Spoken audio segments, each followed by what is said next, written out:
بسم الله الرحمن الرحيم الحمد لله رب العالمين والصلاة والسلام على رسول الله صلى الله عليه وسلم وآله وصحبه أجمعين۔ کتاب ہے شرح مسند امام اعظم رحمۃ اللہ علیہ۔ ایک نیا موضوع شروع ہوگا، باب من لم يتوضأ من اللبن، باب جو شخص دودھ نوش کر کے وضو نہیں کرتا۔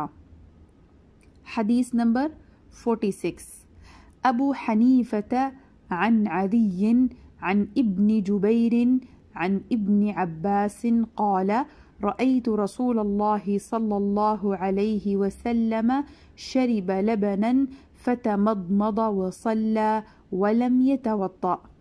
حضرت ابن عباس رضی اللہ عنہما سے مروی ہے، فرماتے ہیں کہ میں نے رسول اللہ صلی اللہ علیہ وسلم کو دودھ پیتے ہوئے دیکھا، بس آپ صلی اللہ علیہ وسلم نے کلی فرمائی اور نماز ادا کی، نیا وضو نہ کیا۔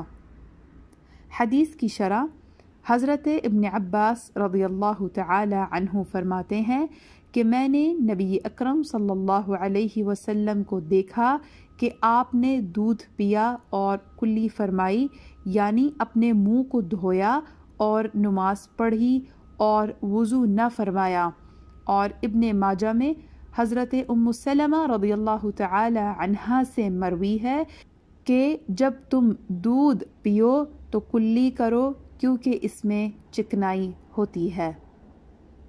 حاشیہ میں ذکر ہے، شرح الملا علی القاری رحمۃ اللہ تعالی علیہ علی مسند الامام الاعظم، صفحہ نمبر 489۔